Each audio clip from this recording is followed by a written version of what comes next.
Hari ini kita akan belajar. Saya tidak tahu kenapa Roh Kudus memberikan tema ini, ya. Yang Papa suka, saya ulangi ya. Yang Papa suka, kita ini menjadi pendoa syafaatnya atau menjadi sahabat doanya. Ya, saya ulangi. Yang Papa suka, kita ini menjadi pendoa syafaat atau menjadi sahabat doanya. Kenapa Kristus senyum-senyum?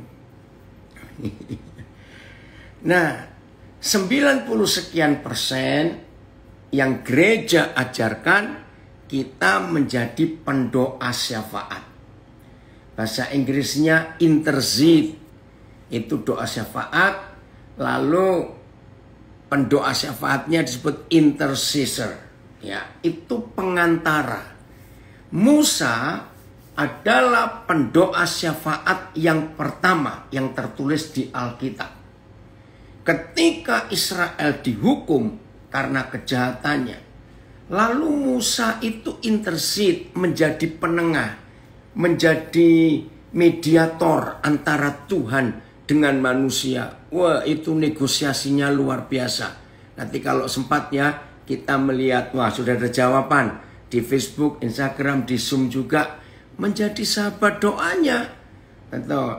Nah, saudara, dalam dunia pengadilan, intercessor atau pensyafaat itu seperti pembela, ya, pengacara. Walaupun sudah sah itu salah, tapi seorang terdakwa harus ditemani oleh seorang pengacara. Nah, itu intercede. Ya, oh itu sudah ada info dari Cirebon ya, jam-jam doanya ini. Tapi berjalannya waktu, ternyata pendoa syafaat ini, beralih fungsi. Maafkan dulu ya, yang baru pertama kali dengar penjelasan ini jangan kaget, jangan bereaksi dulu. Jangan. Tapi dengar baik-baik. Nah, berjalannya waktu, ternyata para pendoa syafaat ini, entah apa sebabnya, sampai sekarang saya tidak tahu, ternyata fungsi mereka itu nggak tepat lagi, tidak menjadi pembela antara manusia yang sedang dalam masalah, dalam problem, ya, nggak jadi penengah, nggak jadi mediator antara manusia yang punya masalah, manusia berdosa dengan Tuhan.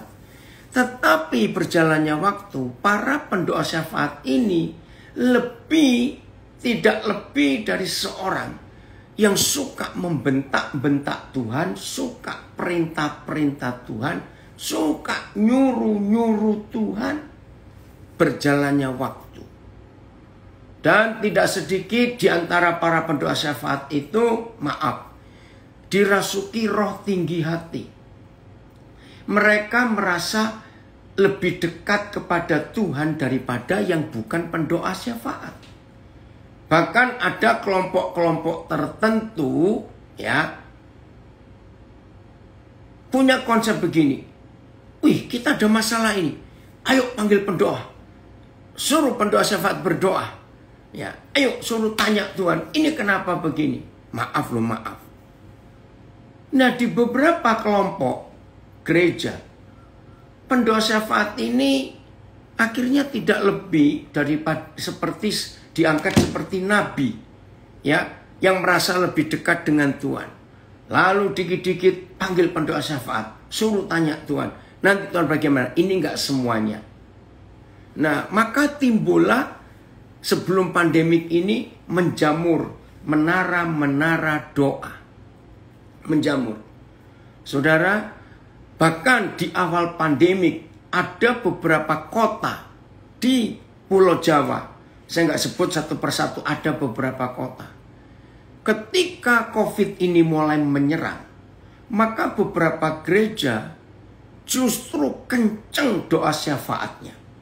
Nah, karena belum punya pengertian dan pengetahuan tentang jahatnya COVID-19 ini, wih saudara, menyedihkan sekali.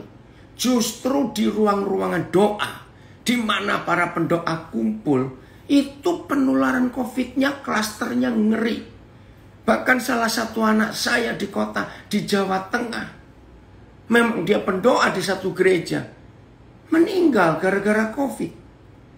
Wih, waktu itu saudara, karena pengertian kita yang belum lengkap, sehingga dipikir bahwa COVID ini bisa dilawan dengan doa syafaat. Lalu gereja menggalakkan, yuk kita berdoa, kumpul. Nggak tahu loh waktu itu karena belum banyak pengertian. Berjatuhan korban di ruang-ruang doa itu. Nah, hari ini kalau Tuhan memberikan kita kesempatan untuk belajar, ayo kita berusaha mengerti bagaimana yang Tuhan inginkan dalam hidup kita. Ibrani 7 ayat 25. Ibrani 7. Nah, inilah satu-satunya ayat dalam seluruh Alkitab yang memberitahukan kita. Saya ulangi lagi, inilah satu-satunya ayat yang tertulis di Alkitab yang memberitahu kita sejak Tuhan Yesus naik ke surga. Dia sekali loh naik ke surga, ya. Sejak dia naik ke surga sampai nanti dia datang, itu ngapain dia di surga?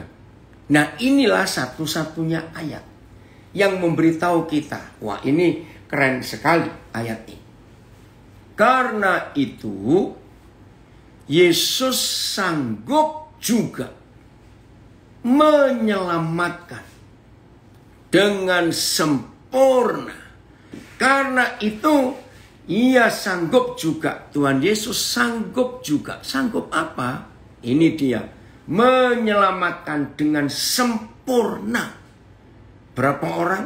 Semua orang yang oleh dia datang kepada Bapa, kepada Elohim, Bapa Yahweh kita, sanggup menyelamatkan dengan sempurna semua orang yang datang kepada Bapa di surga. Saudara perhatikan kalimat berikut. Sebab Ia hidup senantiasa, terus menerus, untuk menjadi pengantara mereka. Nah, saya mau baca dalam terjemahan lama, karena ini kata syafaat yang muncul dalam terjemahan lama itu. Syafaat itu dari bahasa Arab, saudara. Oleh sebab itulah, Yesus berkuasa juga menyelamatkan dengan sempurnanya segala orang yang menghampiri Tuhan oleh sebab Yesus. Sedangkan Yesus hidup senantiasa memohonkan syafaat karena mereka. Nah, bagi yang ingin tahu ayat mana ada kata doa syafaat, Ibrani 7 ayat 25 dalam terjemahan lama. Ya. BIS saya baca. Oleh karena itu, untuk selama-lamanya, Yesus dapat menyelamatkan orang-orang yang datang kepada Tuhan melalui dia. Sebab Ia hidup selama-lamanya, terus-menerus, untuk mengajukan permohonan. Nah, dari kata ini kita menemukan ini sikap seorang pengantara, seorang syafaat, seorang intercessor, menjadi pengantara, mengajukan permohonan. Dalam istilah pengadilan di court ada kata appeal, ya. Untuk Indonesia bilang naik banding, peninjauan kembali. Nah, ini tugas pensyafaat, tugas intercessor, tugas pendoa, ya. Nah, saya ulangi, sebab Ia hidup selama-lamanya untuk mengajukan permohonan kepada Tuhan bagi orang-orang itu. Orang-orang siapa? Manusia-manusia berdosa yang sudah divonis mati karena dosanya. Nah, jadi pensyafaat itu menjadi pengantara. TSI. Oleh karena itu, terjemahan sederhana Indonesia, ya.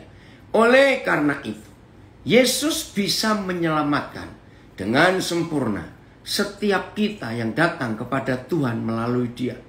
Karena selamanya dia hidup. Selamanya dia hidup senantiasa.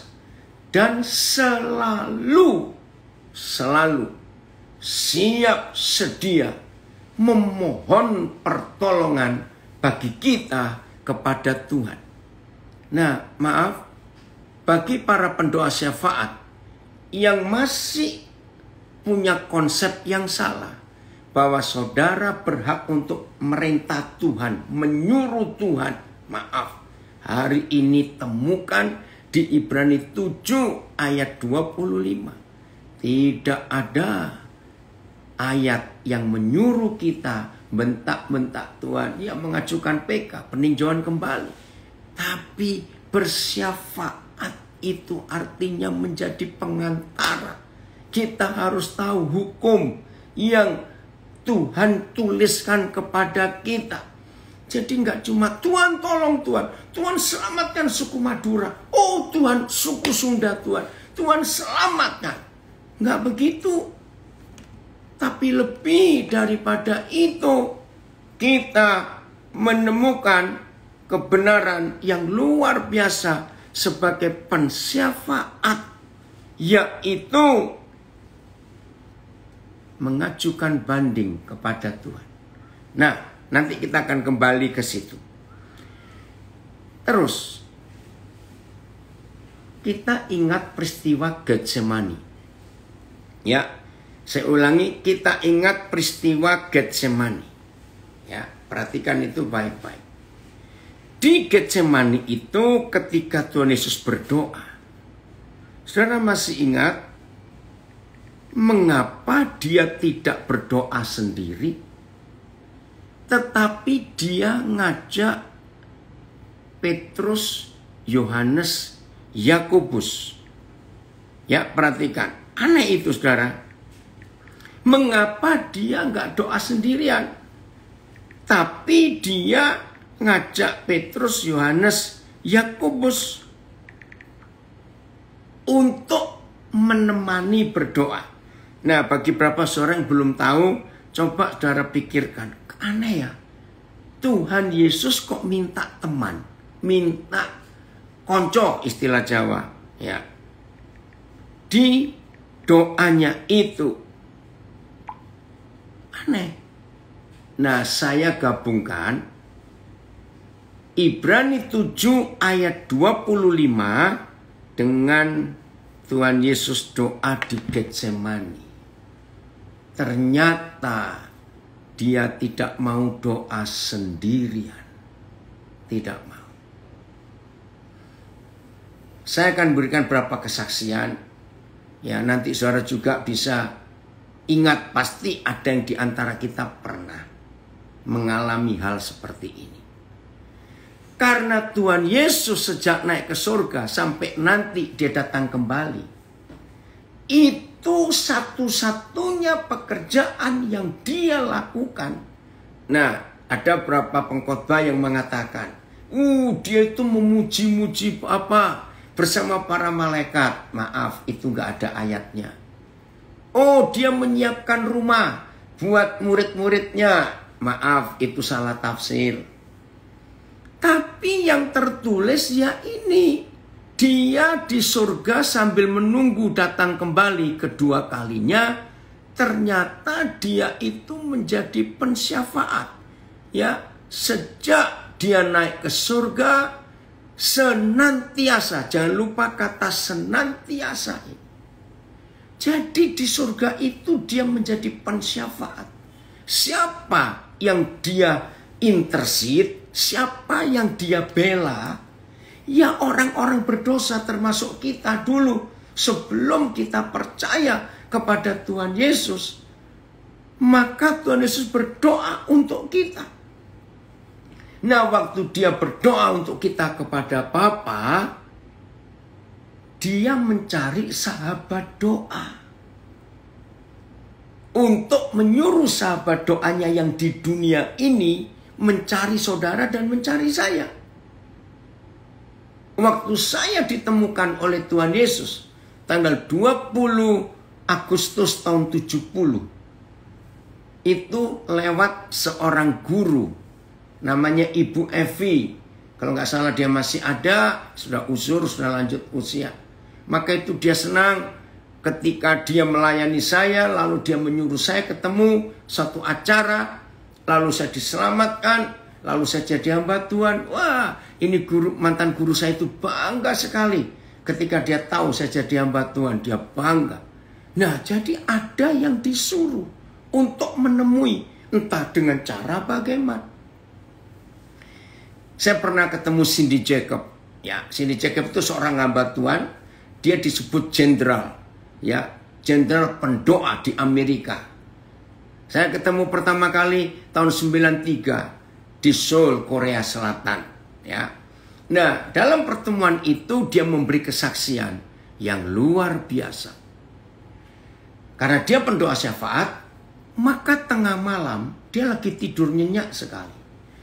Nah, tiba-tiba dia terbangun. Nah, karena dia seorang pendoa, begitu dia bangun dia tahu, oh, Tuhan Yesus sedang minta aku ini untuk menjadi pensyafaat, menjadi pengantar, menjadi penengah. Lalu dia tanya, Papa, saya harus buat apa? Ketika dia sedang bersekutu dengan Tuhan Yesus, tiba-tiba dia melihat sebuah penglihatan yang unik. Di jalan tol, ya freeway kalau di Amerika, itu ada mobil VW Kombi. Dia pikir, dia nggak tahu siapa yang naik di mobil itu, tapi Roh Kudus mengajak Cindy Jacob untuk melihat ban kanan belakang dari mobil itu. Ternyata ada 2 baut dari ban itu yang sudah kendor, hampir lepas. Wih, dia tahu ini orang akan celaka ini. Lalu dalam doanya itu dia minta Tuhan kirimkan malaikat untuk melindungi penumpang mobil ini. Saya nggak tahu itu siapa, tapi Tuhan tunjukkan. Nah, dia nggak tahu buat apa. Dan juga nggak tahu mesti telepon siapa, nggak kenal. Cuma dalam penglihatan itu. Saudara, nggak tahu bagaimana penglihatan selesai dan dia sudah doa. Dan dia catat tanggalnya, jamnya waktu dia doa, dan warna mobil itu dia catat. Nah, sepintas juga dia bisa melihat itu di jalan tol nomor berapa. Kalau di Amerika, freeway-nya, jalan tolnya itu ada nomornya. Nah, dia bisa melihat, dia catat. 3 bulan kemudian, sebetulnya Cindy Jacob sudah mulai lupa dengan kejadian itu. Dia ada di sebuah acara untuk jadi pembicara, tetapi di dalam acara itu ada pembicara lain. Nah, maka berbicaralah seorang pendeta. Dia nggak kenal. Ya, begitu dia mendengar pendeta ini khotbah, pendeta ini memberi kesaksian. Wah, kira-kira 3 bulan yang lalu, kami sekeluarga dalam perjalanan pulang pelayanan hampir celaka. Karena ban mobil kami yang kanan belakang itu ada 2 bautnya hampir lepas. Puh, Cindy Jacob kaget. Wih, jangan-jangan orang ini. Tapi dia nggak bisa apa-apa karena ini masih berbicara. Nah, apa yang Tuhan kerjakan untuk kami waktu kami hampir celaka itu? Aneh. Tiba-tiba Roh Kudus gerakkan kami untuk berhenti di pompa bensin yang terdekat. Nah, dia mikir, istrinya pun ngapain berhenti? Bensin masih penuh kok. Nggak tahu ini kenapa kok Roh Kudus suruh ke sana. Nah, saudara, di pompa bensin di banyak negara itu biasanya nggak cuma isi bensin, tapi ada jual minuman, makanan, terus ada juga air untuk membersihkan kaca, semualah ya. Ya udahlah, sambil istirahat begitu. Nah, ketika mereka mampir di pom bensin yang terdekat itu, masih belum tahu kalau 2 baut di ban kanan belakang itu hampir lepas. Nah, petugasnya yang membersihkan itu, dia teriak. Terus ini hamba Tuhan kaget, ada apa? Kamu lihat ini. Kalau kamu nggak berhenti tadi ini, celaka kamu sekeluarga. Ini sudah hampir lepas 2 baut. Wih, pendeta ini berteriak, Tuhan terima kasih. Engkau menyelamatkan kami dengan menggerakkan ini. Nah, saudara, lalu Cindy Jacob membuka catatannya untuk mengecek betul nggak keluarga itu. Selesai pendeta ini khotbah pada waktu istirahat, Cindy Jacob mendekati. Saudara, mereka nggak saling kenal. Nggak saling kenal. Tapi ini seorang sahabat doanya Tuhan Yesus. Hari itu Tuhan Yesus sedang melihat, aduh, ini salah satu sahabatku dalam bahaya ini. Mobilnya bisa celaka. Nah, Tuhan Yesus cari sahabat doa. Nah, kenapa Tuhan pilih Cindy Jacob? Nah, itu kedaulatan Tuhan. Ya mungkin Cindy Jacob orang yang suka doa, yang hidupnya sensitif, peka dengan Roh Kudus, maka dibangunkan. Cindy, kamu ayo minta kirim malaikat supaya saudaramu itu selamat. Nah, ada yang tanya, berarti ini contoh dari jangan berdoa sebelum Tuhan kasih tahu apa yang harus kita doakan. Betul. Jadi kalau kita berdoa dulu tanpa kita tahu Tuhan suruh kita doa apa, itu doa yang gak nyambung. Ya, selalu begitu. Nah, saudara, begitu selesai khotbah ketemu. Ketika Cindy Jacob menunjukkan catatannya dan dikasih tanggal dan dikasih jam. Wih, pendeta ini langsung berteriak, Tuhan, Engkau luar biasa, terima kasih. Bapa menyelamatkan kami. Ternyata ada seorang pendoa syafaat. Ada seorang sahabat doanya Tuhan Yesus. Nah, ini salah satu contoh. Saya percaya beberapa saudara yang ikut gabung di Zoom, Instagram, Facebook ini pasti ada yang pernah ngalami itu. Satu kali saudara, saya di Melbourne. Ya, saya jalan dengan anak saya. Nah, namanya Agus Werja. Oke. Nah, ketika kami di mobil, di jalan tol juga. Tiba-tiba Roh Kudus tiba-tiba Roh Kudus suruh saya, kamu telepon seseorang. Dan orang ini ada di Jerman. Di kota Munich atau München. Nah, terus saya lihat jam. Ini 2:30 pagi.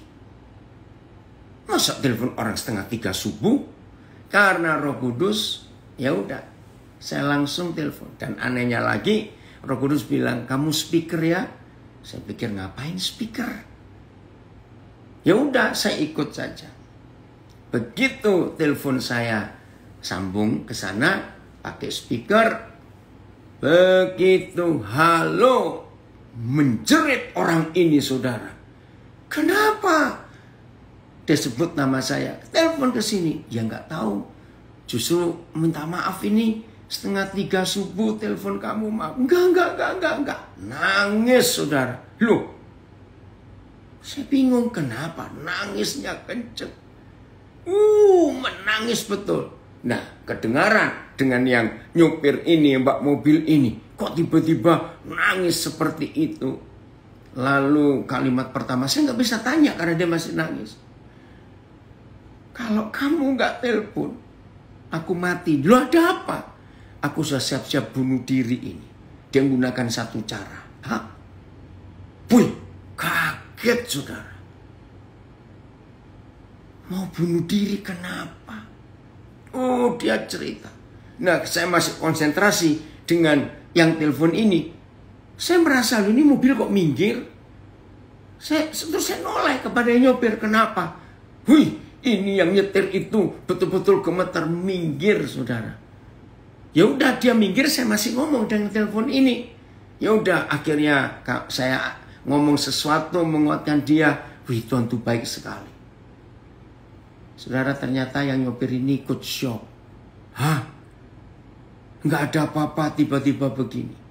Nah, sahabat doanya Tuhan Yesus. Ada banyak hal yang kita bisa buat kalau kita jadi sahabat doanya Tuhan Yesus. Maka itu pensyafaat, kita tidak boleh doa dengan kemauan kita sendiri. Kita harus berdoa dengan apa yang Tuhan mau.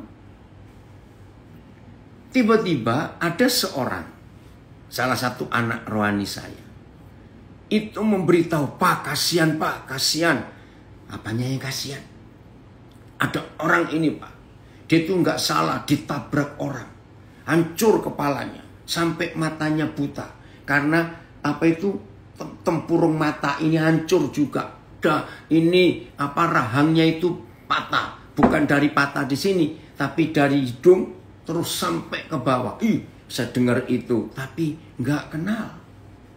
Ya udah, begitu selesai dia cerita, Roh Kudus langsung berkata, kamu cari dia, temui dia, dan layani dia. Aku sedang berurusan dengan dia. Nah, siapa ini? Akhirnya saya telepon balik ke anak saya itu. Kamu tahu nggak sekarang orang itu ada di mana? Di rumah sakit Singapura karena lagi berobat. Karena baru aja kecelakaannya. Oh iya? Nah, karena Roh Kudus yang menyuruh. Ya udah, saya tanya datanya. Boleh nggak ada nomor kontaknya atau namanya dan rumah sakit mana di Singapura?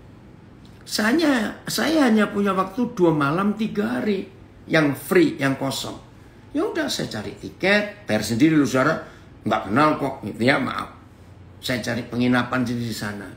Akhirnya saya datang, keluarga itu kaget. Tapi ternyata Steve Ponto ini pernah dengar tentang nama saya, tapi nggak pernah tahu. Nah, papa mamanya nyebut saya, ya senang juga ada pendeta yang datangi. Cuma papa mama Steve ini bingung, kok bisa? Siapa ngasih tahu? Nah, saya cerita. Saudara, 2 hari itu saya layani Steve. Bayangkan saudara, bedanya apa sih buta sejak lahir dan buta setelah dewasa? Coba renungkan, mana yang lebih menderita? Buta sejak lahir atau buta setelah dewasa? Ya jelas setelah dewasa. Steve ini buta setelah waktu dia umur 35 tahun. Dia lulusan Amerika, dia pernah kuliah di Kanada, di Australia, bayangkan.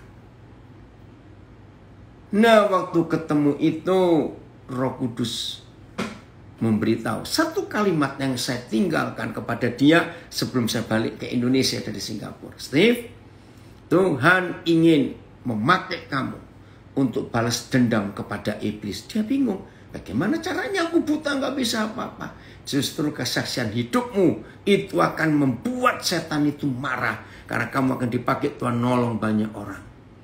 Saudara, akhirnya terjadi betul. Setelah dia pulang ke Indonesia, ya cukup lama memang, perlu waktu. Karena Steve juga bingung, bagaimana bisa mau ngajak saya orang cacat begini. Nah, akhirnya beberapa saudara pernah dengar kesaksiannya. Nah itu, saya bisa banyak lagi cerita. Bagaimana pengalaman saya menjadi sahabat doanya Tuhan Yesus. Nah, yang paling spektakuler, ya, yang paling hebat, saya menjadi sahabat doanya Tuhan Yesus, itu Agustus tahun 89. Maka itu saya bisa merasakan hebatnya Ibrani 7 ayat 25 ini. Betul Ricky, maha besar Tuhan, ajaib, betul. Kalau kita mau jadi pendoa syafaatnya, menjadi sahabat doanya. Agustus 89. Saya sudah mapan pelayanan di Amerika.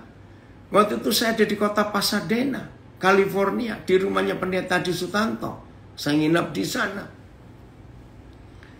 Saya dapat buku, judulnya From Jerusalem to Irian Jaya. Saya pikir buku ini kok aneh. Bukan From Jerusalem to Indonesia, tapi From Jerusalem to Irian Jaya. Buku apa ini? Begitu saya habis baca, nah rupanya saat itu Tuhan Yesus sedang bersyafaat untuk Papua. Hatinya gelisah mikir Papua. Nah, di dalam doa syafaatnya, ingat tuh, Ibrani 7:25, senantiasa dia menjadi pensyafaat buat manusia. Nah, waktu dia menjadi pensyafaat, dia tuh cari sahabat, ya, yang mau untuk pergi ke sana. Ketika selesai saya doa, Handi, terima kasih ini ya. Selesai doa, selesai baca itu, saya mendengar jelas lewat hati ya, bukan lewat telinga. Papa bilang, Daniel kamu mau ke sana enggak? Saudara maaf, saya cuma cerita. Ini fakta. Saya nggak pakai doa lagi, nggak pakai apa lagi.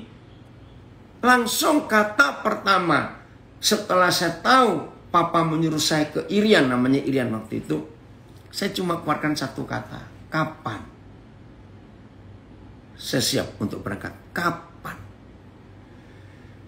Nah, dari situ April 90, ini Agustus 89, lalu April 90, saya pertama kali punya kesempatan untuk ke Jayapura. Saudara, terjadilah pelayanan yang ada sampai hari ini. 32 tahun yang lalu. Di sini ada di satu desa, saya kenal Pak Barnabas ini dari daerah Krian atau Sepanjang? Krian ya.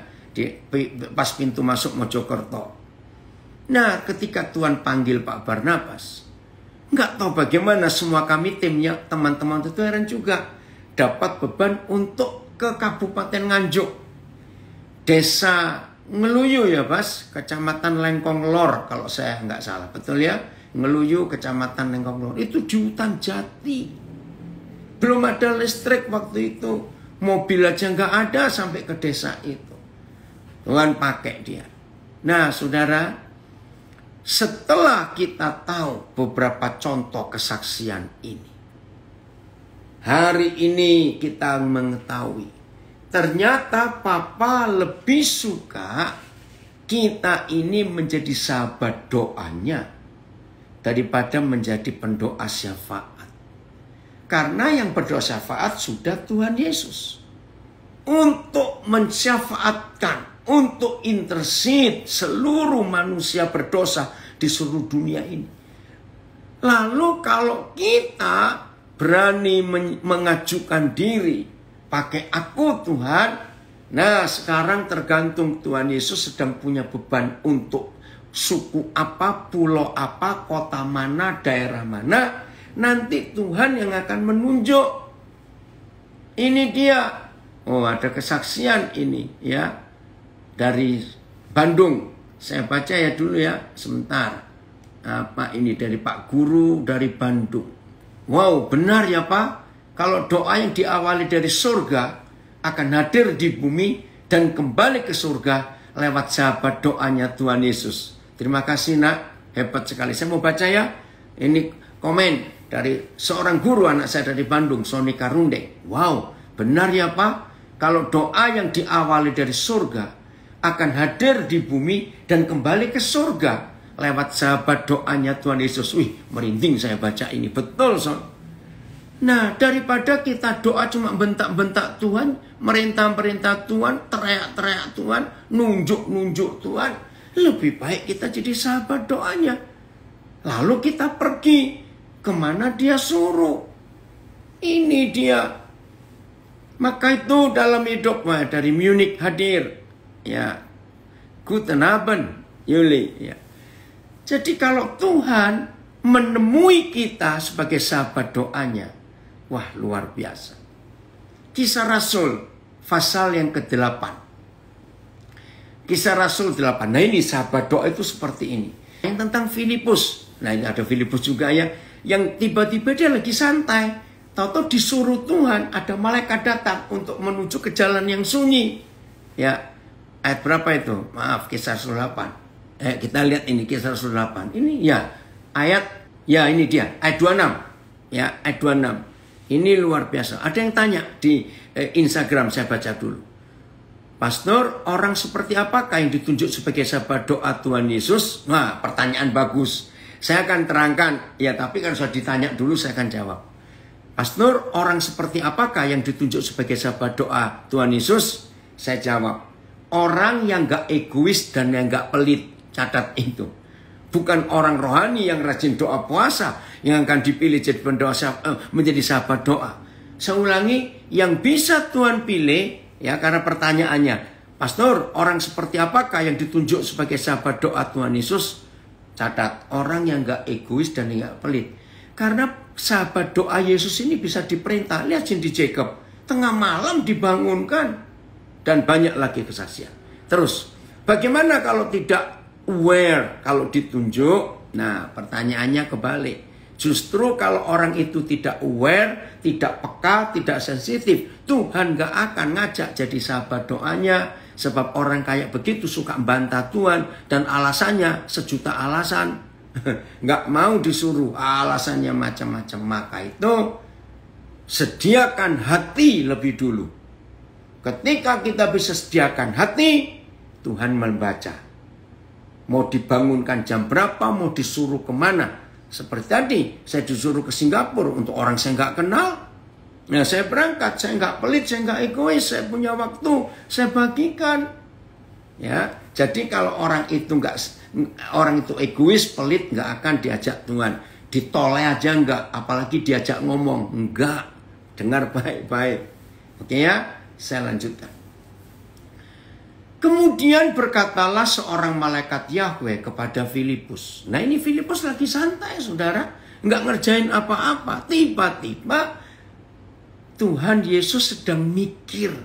Seorang menteri keuangan dari kerajaan Ethiopia yang hatinya sedang mencari Tuhan.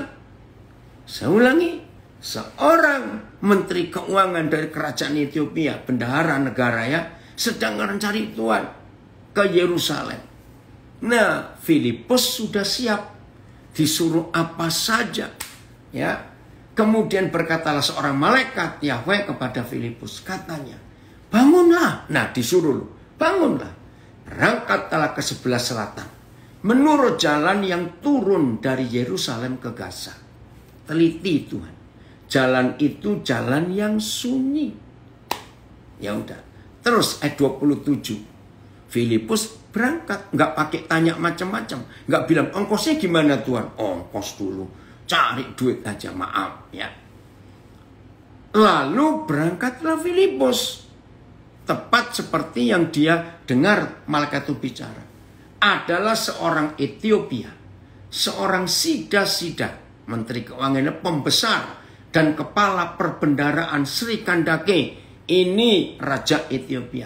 Ratu negeri Ethiopia. Yang pergi ke Yerusalem untuk beribadah. Nah, sisanya nanti baca sendiri. Ini yang Tuhan ingin. Ada komen dari Makassar. Di bumi seperti di surga. Betul. Firman yang sangat memberkati. Rema yang saya dapat hari ini. Kalau kita menjadi sahabat doa Tuhan Yesus. Adalah orang yang tulus dan murni hatinya. Betul. Saya baca lagi dari Surabaya. Ini ada komen sebentar. Maka itu saudara, dalam hidup kita harus ya kita menjadi pelaku dari firman Tuhan. Ya, jangan jadi pendoa syafaat ya, tapi menjadi sahabat doa. Saya pernah mengalami ini. Saya pernah mengalami hal yang serupa, Pak Daniel. Saat itu terjadi ruas jalan Trans Nabire Manokwari, ya. Baut ban kiri depan tinggal 2 baut yang menopang.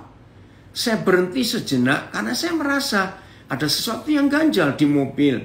Ternyata Tuhan berikan pertanda agar saya harus berhenti. Puji Tuhan kami selamat. Wow, ini kesaksian yang luar biasa, ya. Dari Tegal, kita semua bisa jadi sahabat doa. Syaratnya cuma satu, taat. Bukan karena kita didoakan jadi tim doa. Puji Tuhan. Ya, mana tadi lagi? Wah, firman tentang pendoa syafaat baru kali ini saya dengar. Maaf, mengapa banyak gembala tidak menjabarkan tentang sahabat doa? Ya, hari ini Tuhan mulai bicara. Jelas ya saudara? Nah, jadi begini. Kalau saudara punya beban tentang satu pulau atau tentang satu desa, jangan cuma berdoa, Tuhan selamatkan desa itu, Tuhan selamatkan pulau itu. Bukan begitu. Salah. Yang betul adalah, Papa, saya harus buat apa untuk desa itu? Untuk pulau itu saya harus ngapain? Nah, ada yang komen, banyak pendoa syafaat suka menghakimi orang. Betul, karena mereka merasa sok lebih dekat kepada Tuhan. Nah, itu dia. Maka itu suka menghakimi orang. Maaf. Jadi begitu ada di antara kita mendapat satu beban di hati. Itu artinya saudara terpilih jadi sahabat doanya Tuhan Yesus. Seperti saya, Agustus 89. Oh, ya Doko. Jadi kalau saudara terpilih jadi sahabat doanya Tuhan Yesus, waduh, itu bahagia sekali. Ya. Karena Tuhan memakai saudara, ya, untuk kita belajar menjadi sahabat doanya Tuhan Yesus. Nah, kapan ya saya lupa Zoom yang hari apa kita belajar tentang duta besar, ambasador. Ternyata 3 hari yang lalu bersyukur kepada Tuhan. Untuk pertama kali dalam sejarah NKRI ada orang Papua, ya perempuan lagi, yang ditunjuk menjadi duta besar Selandia Baru. Wah, kami bersyukur. Ibu Suebu siapa saya lupa ya. Nah, bangga juga. Nah, itu terpilih oleh negara untuk menjadi wakil negara Indonesia di Selandia Baru. Nah, kami yang tinggal di Papua bangga ini. Perempuan lagi, perempuan pertama Papua yang jadi duta besar. Tuhan memberkati Ibu Suebu. Ya, saya lupa nama depannya. Nah, saudara kalau ditunjuk menjadi, kalau saudara dipilih jadi sahabat doa Yesus, itu anugerah yang luar biasa. Jangan ditolak. Karena tidak semua anak Tuhan, gak semua murid Yesus dipilih jadi sahabat doa. Itu hanya orang yang gak egois dan gak pelit. Catat itu. Kemarin siang saya diajak makan oleh seseorang di sebuah tempat bersama istri saya, lalu kami bertiga. Oh betul, dari Sidikalang menjadi sahabat doa Tuhan adalah suatu kehormatan. Setuju saya. Nah, kami belum pernah makan ke tempat itu. Saudara, ketika dilayani, Tuhan bicara kepada saya tentang seorang pelayan. Langsung saya minta nomor teleponnya. Kaget. Nah, sorenya waktu dia istirahat, saya sampaikan kepada dia tentang masa kecilnya. Wih, dia kaget betul. Dia bilang, saya ini ketemu ratusan orang Pak. Tapi baru hari ini ada orang yang tahu penderitaan saya sejak kecil. Hari ini dia pingin ketemu saya lagi karena dia masih penasaran kenapa saya bisa. Tapi masih ngatur waktunya. Oh, ada banyak saudara yang Tuhan Yesus didoakan. Tapi dia ada di surga masalahnya. Ya, dengar ini. Kalau kita baca lagi Ibrani 7:25, dia mendoakan semua manusia di dunia ini, semua. Tapi karena dia ada di surga, dia tidak bisa menjangkau mereka. Tapi kita sahabat-sahabat doa Yesus itu ada di dunia. Maka si Filipus ditayangkan lagi. Nah, karena saudara dan saya yang ada di dunia ini, dan yang Tuhan Yesus sayangi, yang Tuhan Yesus kasih, itu ada di dunia. Dia nggak bisa turun ke dunia karena belum waktunya. Maka dia mencari saudara dan mencari saya untuk menjangkau yang paling dekat dengan kita. Biarlah kita menjadi sahabat doanya. Saya baca lagi Ibrani 7:25. Karena itu ia sanggup, Tuhan Yesus sanggup menyelamatkan. Karena itu Yesus sanggup juga menyelamatkan dengan sempurna semua orang yang oleh dia datang kepada Bapa. Sebab Yesus hidup senantiasa terus-menerus untuk menjadi pengantara, menjadi pensyafaat mereka. Jadi para pendoa syafaat, jangan nyuruh Tuhan lagi. Tuhan selamatkan Madura, selamatkan suku Sunda, oh selamatkan orang Banjar. Tuhan pusing. Dia nyuruh kita, kok kita nyuruh dia balik. Nah kalau kita dengan dia suruh-suruhan, lalu siapa yang pergi? Berubah mulai hari ini. Yohanes 17 ayat 20-nya. Ya, pelan-pelan saya akan baca ini. Saya beritahu dulu. inilah satu-satunya doa Tuhan Yesus yang tidak bisa dia amenkan. Tahu nggak kata amin? Karena kalau kita doa, ya pasti kita akhiri dengan 5 huruf ini. Amin. 4 huruf ini. Ya, amin. Artinya selesai. Nah, inilah satu-satunya doa dari Tuhan Yesus yang nggak ada kata amin. Ingat. Dan bukan untuk mereka ini saja aku berdoa. Kalau saudara baca mulai ayat 7, doanya Tuhan Yesus untuk murid-muridnya. Aduh, ini doa yang mengharukan sekali. Saya ulangi. Dari ayat 7 sampai ayat 19. Doa Yesus hanya untuk murid-muridnya. Tapi sampai ayat 20 dia berubah. Bapa, bukan hanya untuk mereka ini saja. Untuk saudara dan saya. Dia nggak doa lagi untuk kita. Saya ulangi. Bapa, bukan untuk murid-muridku ini saja aku berdoa. Tetapi juga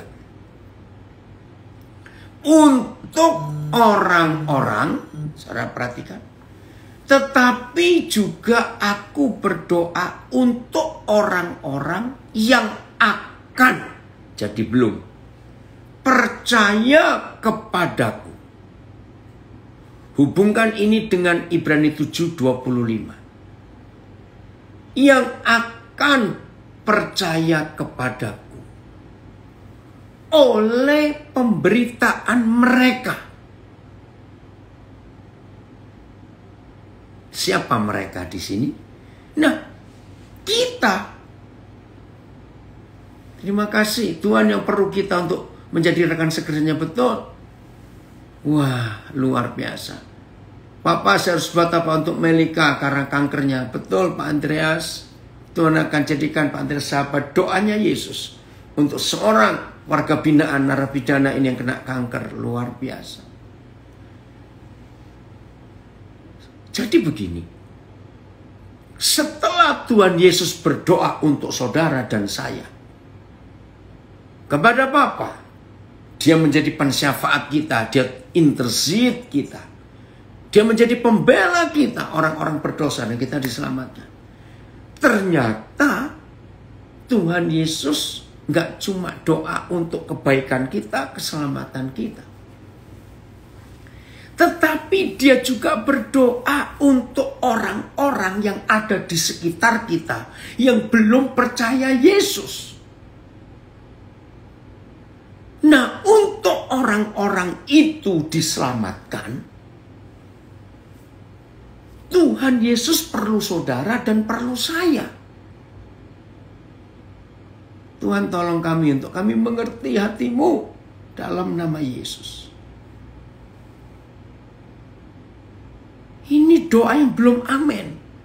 Berarti kapan Tuhan Yesus berkata amin untuk doa ini?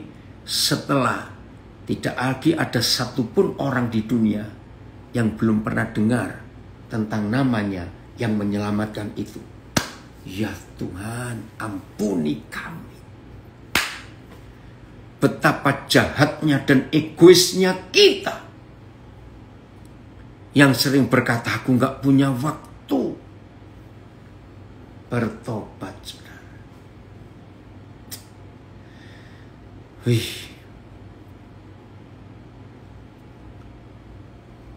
Kembali Filipus, Yohanes 17 ayat 20. Jadi doa ini Tuhan Yesus gak bisa amin. Karena dia perlu dari hari ke hari.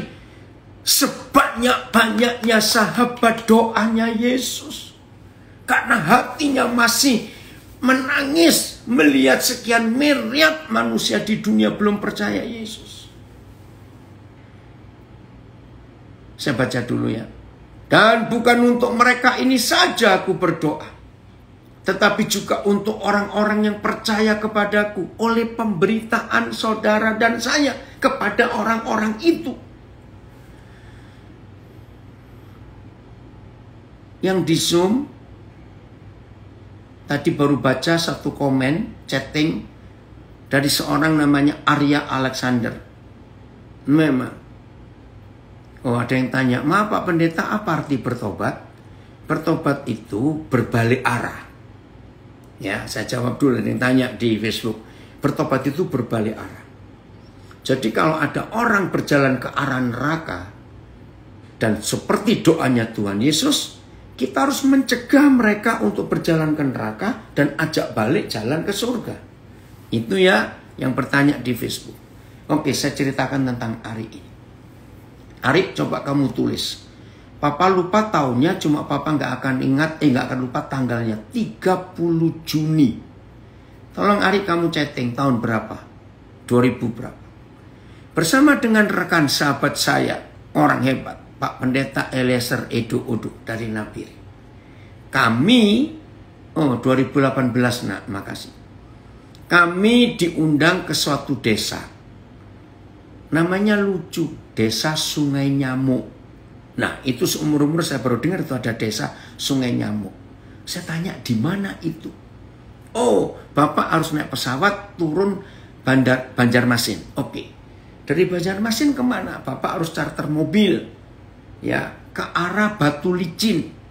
Oke. Kalau saya sampai Batu Licin, terus lagi Pak. Sampai di situ. Waduh, jauh bener. Namanya aja seru, Sungai Nyamuk. Hanya untuk hadir. Ada suami istri orang Jawa transmigrasi di desa itu yang merayakan pernikahan mereka 50 tahun. Nah, salah satu anak keluarga ini adalah guru kami di Nabire dan dia jadi gembala. Nah, anaknya ini berkata, aduh, kalau bisa dua bapak ini ke desa orang tua kami, karena di desa itu belum pernah ada orang merayakan pernikahan 50 tahun. Wah, Roh Kudus gerakkan kami untuk ke sana. Berangkatlah kami berdua tanpa tahu. 400 km ini sahabat saya ini Pak Eliezer dari Banjarmasin, ya. Nah, celakanya lagi sampai di desa itu nggak ada sinyal HP. Waduh, kami pontang-panting. Mau telepon nih nggak bisa ditelepon di desa itu. Ini kemana? Alamatnya cuma jalur sekian desa ini. Lah ngitung jalurnya itu dari mana kan nggak tahu juga. Nah, mobil yang kami charter juga bingung. Pak, ini alamatnya nggak jelas. Waduh, ini bagaimana ceritanya? Tapi Tuhan baik, saudara. Akhirnya sampailah kami di desa itu. Nah, selama nggak khotbah, jadi desa itu hadir karena belum pernah dengar, 50 tahun pernikahan itu kayak apa? Bayangkan ya, nggak ada orang desa merayakan ulang tahun pernikahan. Nah, ini anaknya ini memang mau mengadakan penginjilan luar biasa. Nah, selama saya mengajar, sharing ya, berbagi Pak Edo juga, saya melihat ada seorang anak ini. Saya nggak kenal siapa. Yang Tuhan bilang selamatkan dia. Ya udah. Selesai makan, bubar sudah kemana? Waktu selesai acara ibadah, pada makan kemana ini? Wih, saudara, tapi luar biasa Tuhan. Menyelamatkan anak ini. Sekarang dia ada dengan kami, ada di Nabire. Ari, terima kasih kamu muncul, ada di situ. Ini ada Pak Edo juga, nak, di sini. Nah, itu salah satu contoh lagi. Ada banyak yang bisa diceritakan. Nanti kalau sempat Pak Barnabas biar cerita bagaimana Tuhan pakai dia menginjili orang-orang tua. Ini pengalaman unik, saudara. Wih, orang-orang sudah usur di desa-desa itu. Ya, jadi nggak sempat. Ada nggak sempat dibaptis, ya sudah. Mau bagaimana? Nah, maka itu hari ini, ayo kita menjadi sahabat doanya Tuhan. Ketika begitu banyak orang yang belum diselamatkan, Tuhan Yesus menangis untuk mencari sahabat doa. Saya ulangi lagi. Dia ada di surga. Jangan minta Tuhan gini, Tuhan selamatkan suku ini, Tuhan selamatkan desa itu. Ini doa yang salah. Maka itu para pendoa syafaat berubah ya. Yang betul adalah saya harus buat apa untuk desa ini, untuk pulau itu, untuk kampung ini, untuk orang itu saya harus buat apa. Baru Papa akan bicara kepada kita. Saya nggak tahu ini di mana ini. Ada salah satu anak saya lagi, namanya Renaldo Ginting. Tangan kirinya cacat. Karena waktu masih remaja, masih muda, dia sakit hati dengan papanya. Hidupnya hancur, narkoba dan semuanya. Tapi sekarang Tuhan pakai dia untuk menyelamatkan banyak orang yang terikat narkoba. seperti hidupnya dulu. Bahkan Renaldo Ginting ini, hadir, itu ada di Zoom. Ya, terima kasih nak. Nah sekarang hatinya, pelayanan penjara luar biasa. Ya Naldo, papa lupa beritahu kamu, waktu kamu ada di mana tuh, di penjara Kelungkung, Kerobokan, Bangli, mana lagi?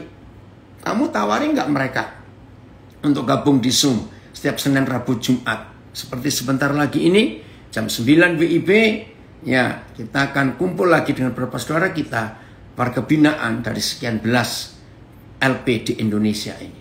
Nah, jadi Tuhan pakai Renaldo Ginting ini untuk menjadi sahabat orang-orang penjara seperti Pak Andreas. Nah, jadi Tuhan mencari saudara dan saya hari ini menjadi sahabat doa.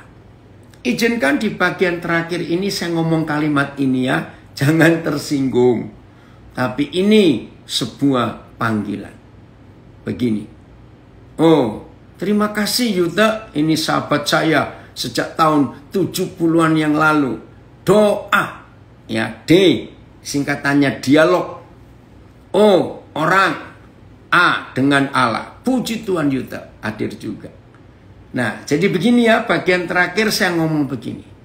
Kalau masih ada pengangguran di antara kita, maaf ini ya. Kalau masih ada pengangguran di antara kita, cobalah dengan sikap hati. Nggak usah buat lamaran, nggak usah buat proposal. Dengan sikap hati saja. Ajukan diri kepada Tuhan. Tuhan, aku siap jadi sahabat doamu. Dengan syarat cuma 2, jangan egois dan jangan pelit. Cuma itu. Erik, ini anak saya dari Brisbane, hadir juga. Ini anak saya ini seorang nurse, seorang perawat. Nah, kesempatan kamu menyelamatkan pasien-pasien di rumah sakit itu. Dari Nabire, benar firman-Nya. Ini anak saya, Patinus Kogoya. Benar firman-Nya, salah satunya saya. Saya berubah berdoa untuk taat kepada Tuhan. Makasih firman-Nya, luar biasa. Jadi saya ulangi lagi, yang pengangguran, waduh, ini dari Bandung. Wow, kalimat hantaman terakhir, mantap itu. Iya San, Papa harus ngomong begitu. Saya ulangi lagi, siapa yang masih merasa jadi pengangguran sampai hari ini, ajukan diri kepada Tuhan. Nggak usah buat proposal, nggak usah kirim email ke surga, repot. Ajukan lewat hati saja. Tuhan, ini aku mau jadi sahabat doamu. Supaya banyak orang diselamatkan. Aduh, luar biasa Tuhan.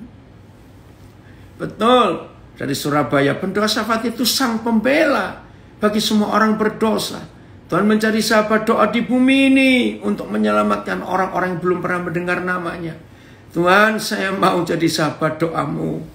Layak Bu Melati, pasti layak.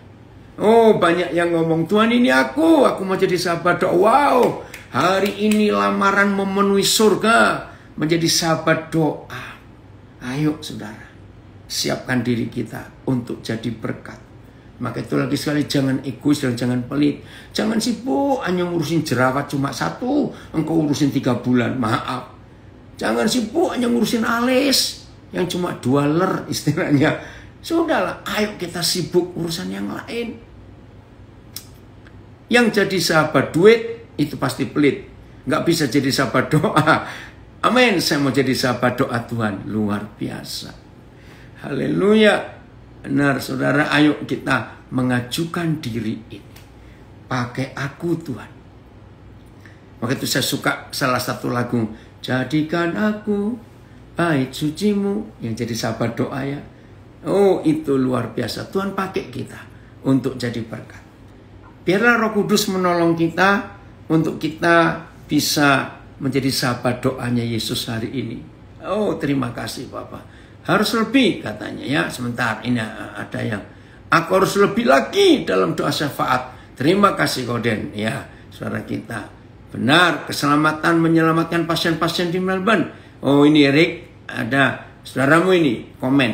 Banyak pasien-pasien di Melbourne. Tuhan Yesus pakai setiap nurse dan dokter untuk selamatkan orang-orang pasien-pasien. Anakku kok selalu begitu. Ya karena anaknya ini adalah dokter juga. Amin. Terima kasih Tuhan untuk semua kesempatan yang Tuhan berikan ini. Siap ya? Wah, makin banyak sahabat doanya Tuhan Yesus, makin cepat jiwa-jiwa diselamatkan. Ayo kita siapkan diri. Haleluya.